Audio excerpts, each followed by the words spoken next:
preparing for war against a handful of whites whom you represent. Listen now as Escape brings you Anthony Ellis's exciting story, A Matter of Conscience.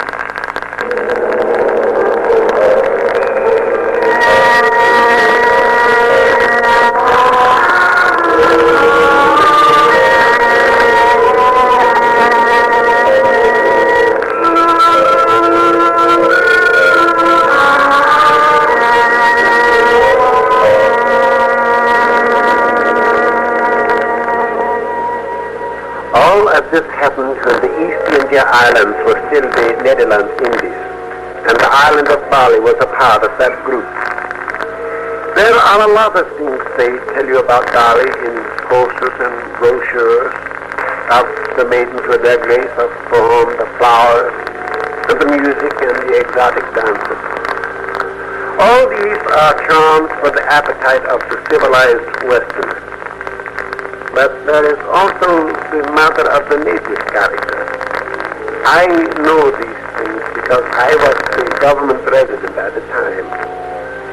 A number of people still remember what took place. My heavens, how they remember. But nobody talks about it anymore. When you consider that it caused a native uprising and cut off the tourist traffic for 2 months, it is a better thing to forget. My heavens. My house and my office was in Singaraja, which then was a town of some 12,000 in the north of Bali. The matter began one afternoon in November. An English pleasure ship had arrived the day before. I had received a visit from an old and valued friend, skipper of the ship, Captain Logan. As a matter of fact, the captain was drinking tea with me when Mynheer Hoogstraten came in. My heavens, he was nervous. Mynheer Heinen. Good afternoon, Mynheer. You've not met Captain Logan? No, you're from the English ship. Yes, how do you do? Mynheer Hoogstraten is my assistant. Will you have a cup of tea? Please, sit down. Mynheer, may I have a few words with you alone? Of course. I'll run along. Perhaps it is better if you do say, Captain. It will concern you as well. Oh? I've just heard that a terrible thing has happened. What? What terrible thing? The temple of Shearing has been desecrated. What? A party of the English visitors, 3 of them, made their way to the inner court unseen by the guide and made a dreadful mockery of one of the sculptures there. They're from my ship? There's no doubt of it, Captain. Young men, from what I understand. Oh, Lord, I might have known those 3 boys from Lexford College. I might have known them. What exactly did they do, Hoogstraten? You know the statue of Ganesh in the temple? Yes. They used one of the extremities as a resting place for a hang. Good Lord. It's far worse, Mynheer. Even worse. More? They've run off with 2 of the young females. My heavens. Temple dancers? Yes. You blast them indeed. Captain, those women might well be female priests. Have you notified the police, Hoogstraten? I only heard it a moment ago. I thought it best to consult with you first. Good. Has there been any trouble yet? I don't know. Captain, I want you to see to it that every one of your passengers is aboard ship immediately. Bad is that, eh? It can be. I shall have to go to Sring to see the head priest. Oh, this is a nasty thing. I don't mind telling you.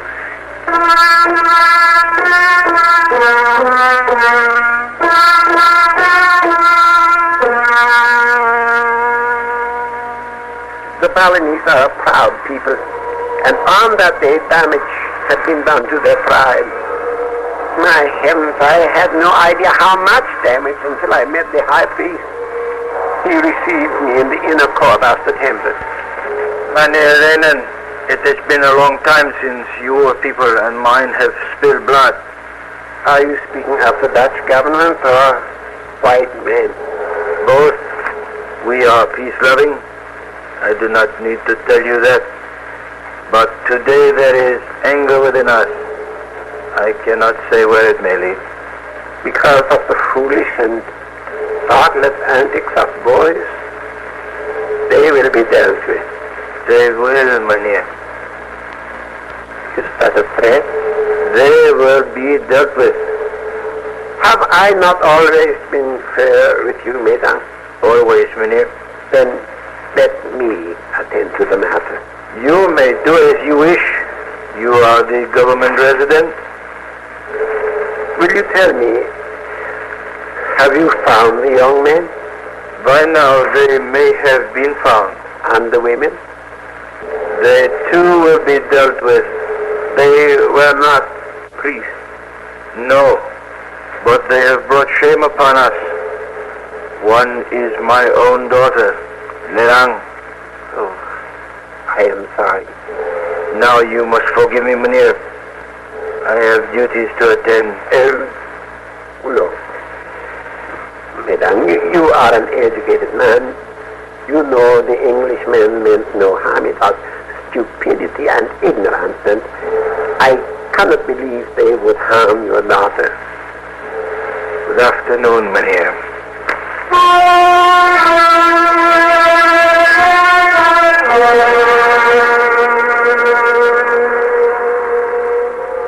Of course, I could not exactly blame the high priest, but to allow sympathy to interfere with my duty was impossible. Before the thing went any further, it had to be stopped. There had not been a native uprising for over 30 years, and I frankly valued my position too much to allow one now. Bali is quite a luscious place to spend one's life, you see. I went to the constable, Mynheer Cullen, and discussed the matter with him. I wondered what had happened, Mynheer Raiden. It's altogether too quiet for this time of the day, and I don't like the sound of that gong. Do you think they would take up arms? Oh, I doubt it. I very much doubt it. Still, we mustn't be positive, must we? I trust that the governor has not heard about this. Oh, my heavens, no, it would mean our job. I tell you frankly, Cullen, I'm worried. The Balinese seem to have disappeared. There wasn't a soul about when I came down. The tourists back aboard their ship? I imagine so. Captain Logan was seeing to it. And Mesdames would not say what has happened to the idiot boys who did this. No, but you know the old man, more than likely his daughter and the other one ran off with him of their own accord. All the girls love visitors. Unfortunately, this time it is the head priest's daughter. Excuse me. Oh. Hello, Constable speaking. What? No. Where? All right. Get as many men as you can since they are off. What happened? Yes, they'll be along straight away. What happened? Very bad. Idiotic. Hello, Cornelius. Kerwin here. I want every available man on the street in 2 minutes. With guns.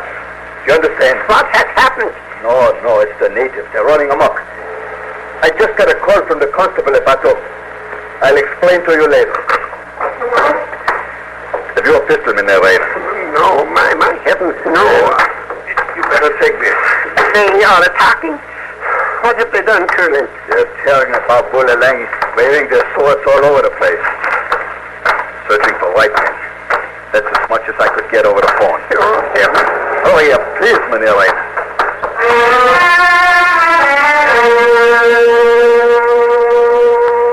Well, it had happened. That lazy, delightful island.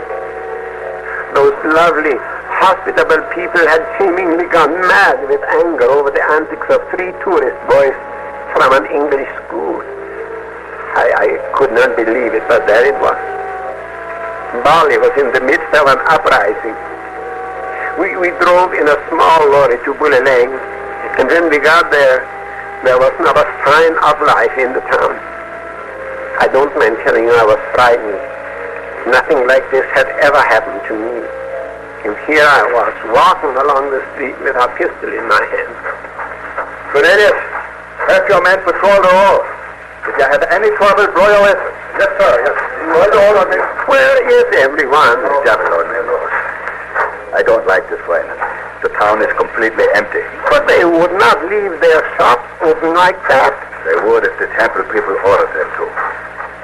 They must have run off to the hills. Any whites living here that you know of? No, not in the native quarters, unless they were visiting for some reason or other. No, I really think I had better notify the governor. If this thing spreads... They've heard about it at Batum. It's already spreading in here. They have... Say, What? What? You see somebody? What? outside of the road. In that shop. See? No. Come on. I see nobody. All right. Come out. You in there. Out. I say! English. Oh, jolly good you chaps showing up. I thought you were savages for a moment. These little devils, where did they go? We should like to know that, too. Are you from the ship, sir? Yes, I should jolly well say that I am. This is bad form, you know. Awfully bad form. Would you mind telling us what happened? Oh, well, actually, I haven't the foggiest. One moment I was examining some rather quaint idols in the shop over there, and then a herd of screaming Balinese roared down the road, gibbering and brandishing perfectly huge swords. I managed to get away and hide. It's not good enough, you know. You Dutch chaps ought to do something about it. Just one moment, please. Is there anyone else with you? With me? No, not at the moment. No. I and the other two chaps went back to the boat. You are not by any chance one of the three young men from Lexford College. Oh, marvelous. How on earth did you... Oh, yes, of course. The tie, what? My heavens.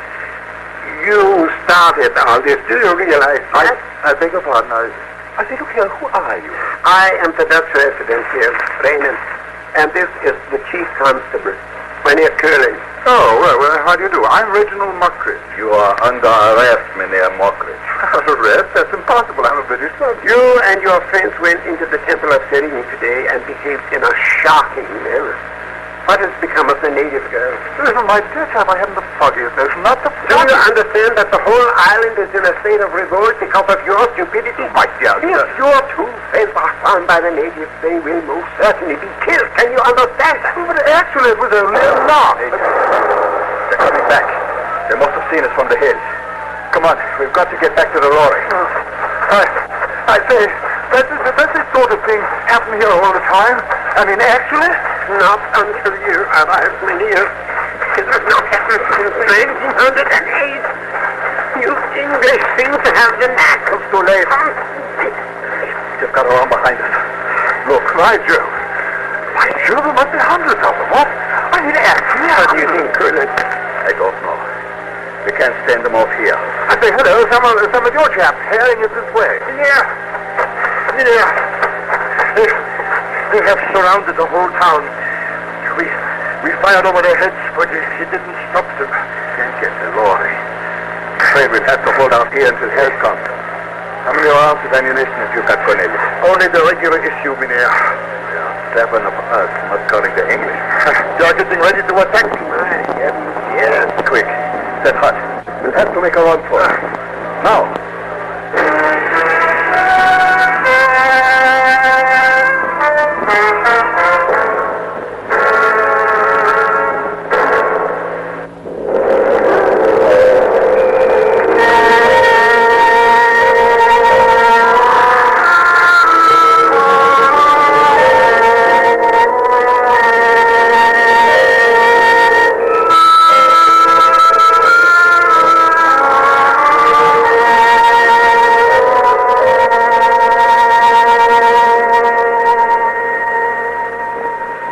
I have always been extremely fond of the Balinese people, their feasts, dances, and music.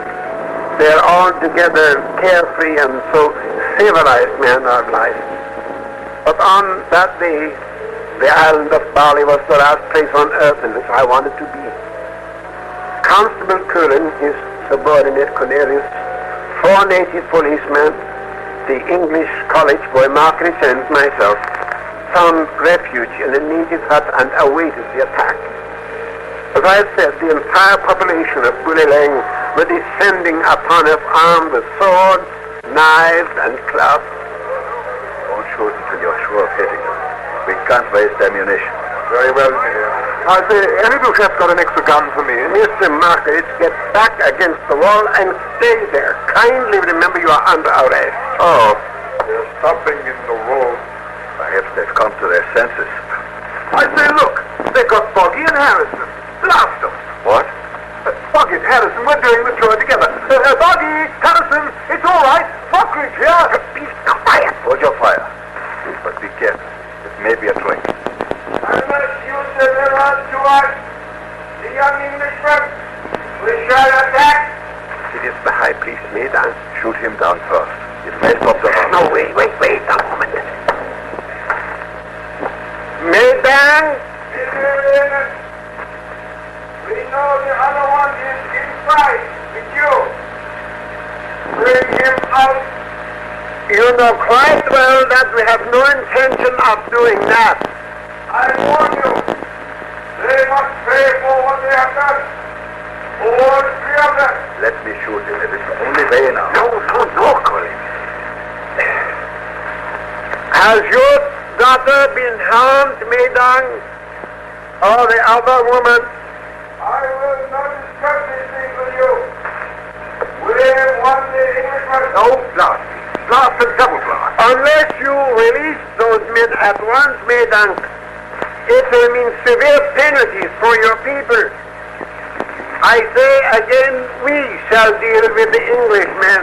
No. They must die. Oh, I say. Madame, will you give me 5 minutes to think it over?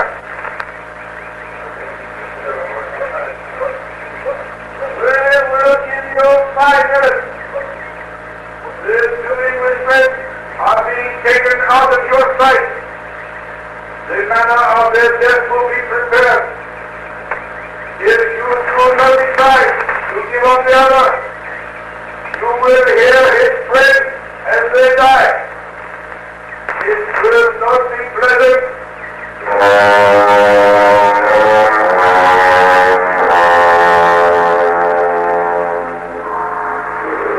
We could see from the doorway as a half-dozen natives took the two young Englishmen down the road and out of sight.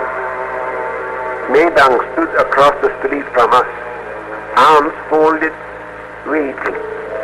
And about him were an incredible number of men, sullen and quiet.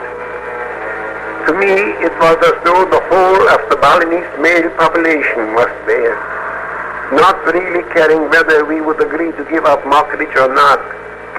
They would be just as happy to kill all of us.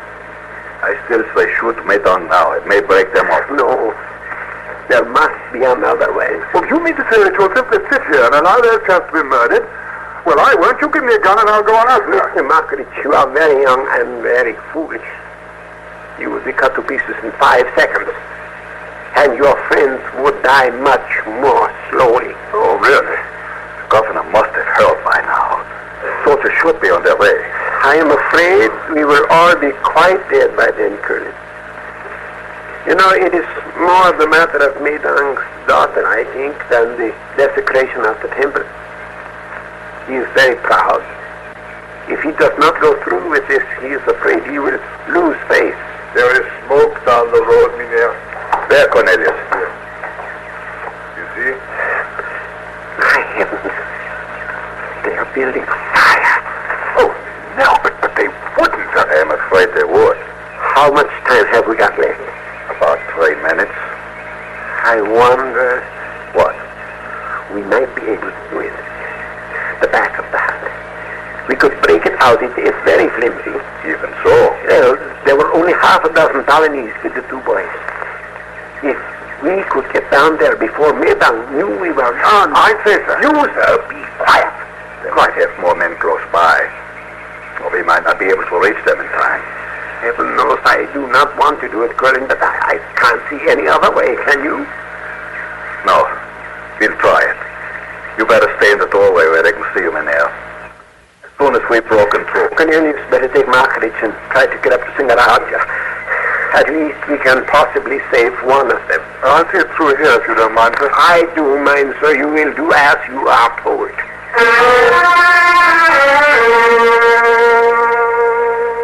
I think I even surprised myself.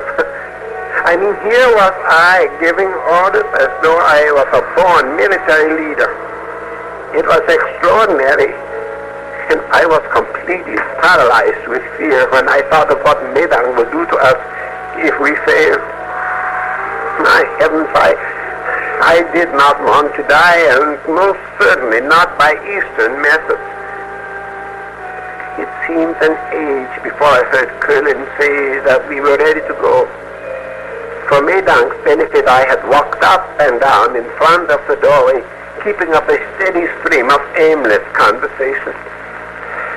And now I hoped that my disappearance would not be noticed for the last minute or so of our day. Oh, I couldn't. Stay as close as you can to the buildings. I think you'll find it clear behind the town. Then you can make a circle around. Head for Singaraja. Mr. Markovich, you better have my gun, just in case. Good luck. Thank you, sir. I'm sorry. Yes, so am I. Get help as quickly as you can, Cornelius. Yes, sir. Now then, Mynheer, we must be very quiet. Let me go first. Happening. You meant not a sound.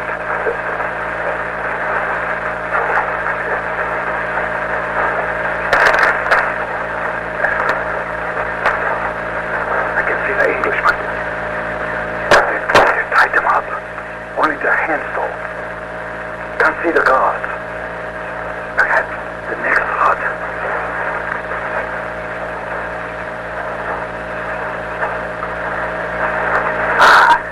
The guards are looking down the road, waiting for a signal from me down. We've got to be very fast, Mynheer. That may be a little difficult for me, Curlin. But I'll try. What do you suggest? Start firing the moment we step out into the street. I assume the Englishman will have the sense to warn. Perhaps we get as close as we can before they see us. And then, without any shooting, we can accomplish the same thing. I have an idea that without the others, the guards might be inclined to be a little more peaceful. At any rate, we can try. If we have to, well, we kill them.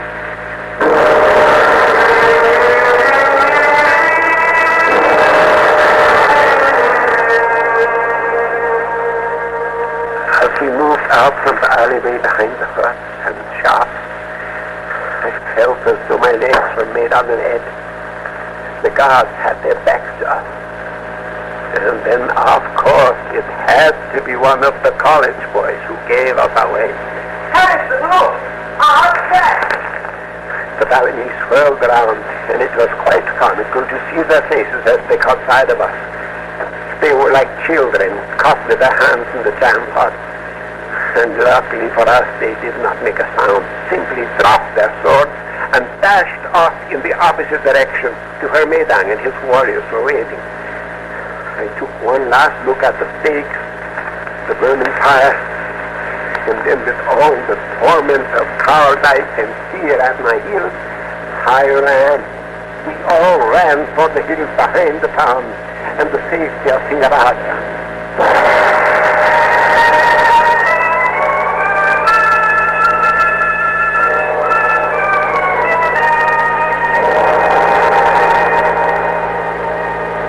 Well, the soldiers arrived, and that was the end to it.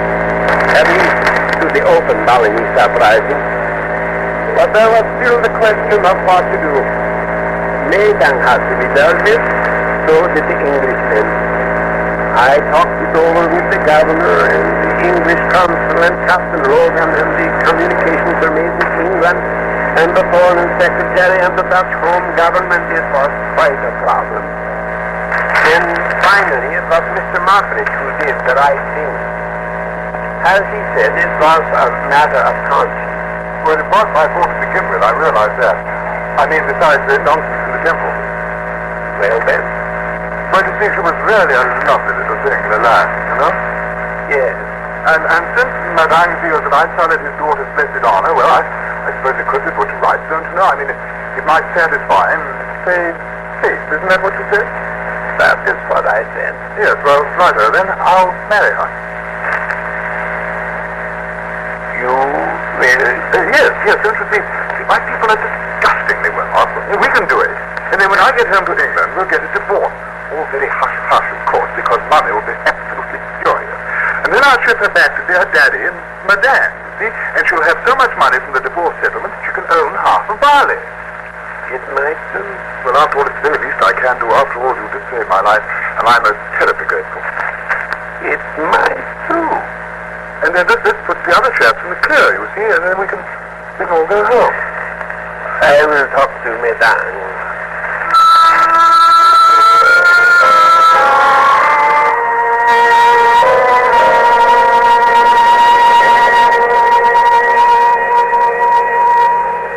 I did.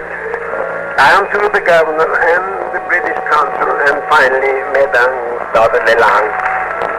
I think she was quite surprised, for she had no idea what it was all about, and I am sure she cared less, that being one of the delights of the Balinese maidens, their ingenuousness. But she agreed to marry Mr. Mockridge if he insisted, which about put an end to the matter. Maybank was a little touchy for the next 2 months or so, and the governor thought it wiser to close the Balinese ports to tourist ships until things calmed down. One rather odd thing, though, Maybank's daughter never did return to Bali.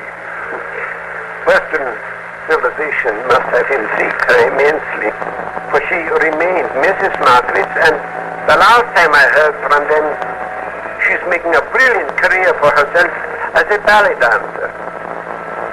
I'm the mother of twins.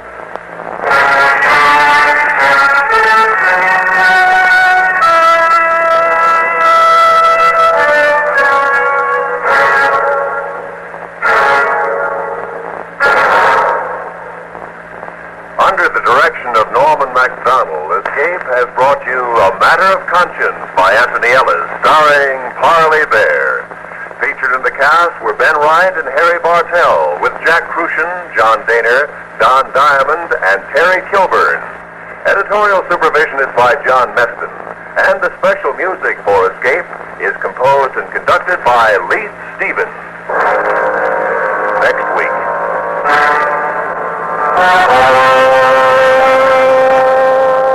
You are staggering across the blazing Sahara, your body charred by the sun, while somewhere ahead of you, lying in wait for you, is a tribe of natives, ready to either make you their king or kill you. So listen next week when Escape brings you Les Crutchfield's exciting story, The Diary of a Madman.